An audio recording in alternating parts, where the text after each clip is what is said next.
আসসালামু আলাইকুম virtual viewers, সবাই কেমন আছেন? নিশ্চয়ই খুব ভালো আছেন। এখন ফেব্রুয়ারি মাস, শীত যাই যাই করছে। এই সময় আমার মতো এত সুন্দর গাছপালা কিভাবে রাখবেন সেটার কিছু টিপস অ্যান্ড টেকনিক বলে দেবো ইনশাল্লাহ।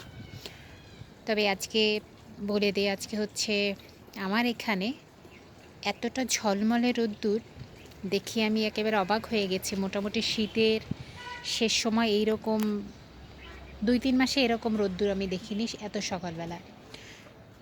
24 মাঘ, শীত তো শেষ হয়নি এখনও, বেশ ভালোই শীত আছে, কিন্তু ওয়েদারটা এত চমৎকার দেখে মনে হচ্ছিল একেবারে বসন্তের ওয়েদার। যদিও বসন্ত খুব নিকটে চলে এসেছে, কারণ ফুলের সমাহার দেখে কিন্তু সেটাই বোঝা যাচ্ছে। বোগেনভেলিয়া 5 লিটার একটা ক্যানে লাগিয়েছি এবং এটা কিন্তু 3 বছর হয়ে যাচ্ছে, একই পটে আছে। কি সুন্দর ফুল দিয়ে যাচ্ছে, কিছুদিনের মধ্যে এটা পুরোটা ভরে যাবে এবং এই ফুলটা দেওয়া শুরু করেছে আরও 1 মাস আগে থেকে, অর্থাৎ ডিসেম্বরের থেকে এই ফুল মূলত আমি এখানে পাওয়া শুরু করেছি। সুবহানাল্লাহ। অ্যালোভেরা লাগিয়েছে, অ্যাকচুয়ালি খুব আর্লি হয়ে গেছে তো আমার কথা বলতে একটু অসুবিধাই হচ্ছে।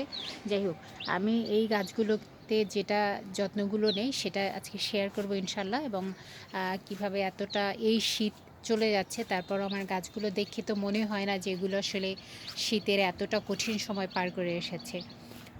প্রথমত আমি যেটা করেছি, শীত হোক আর যাই হোক না কেন, গাছগুলোকে দুপুরের দিকে শাওয়ার করিয়ে দেওয়া, যার কারণে আমার কিন্তু কোনো রকম কোনো ফাঙ্গিসাইড পেস্টিসাইড ইউজ করতে হচ্ছে না।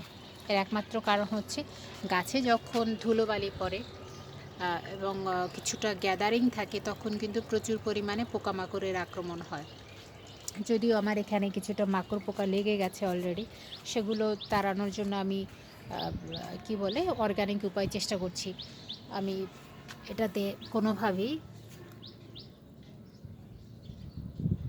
চেষ্টা করব না যে এটাতে কীটনাশক ইউজ করার জন্য।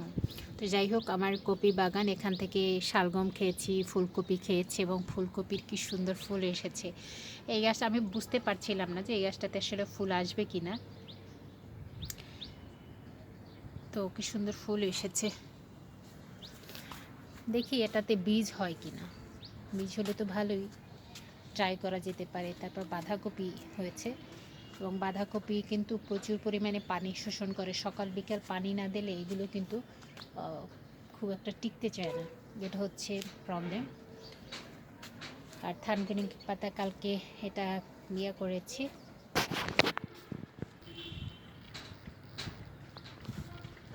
তো যাই হোক, আজকে আপাতত এখানেই শেষ করতে হচ্ছে।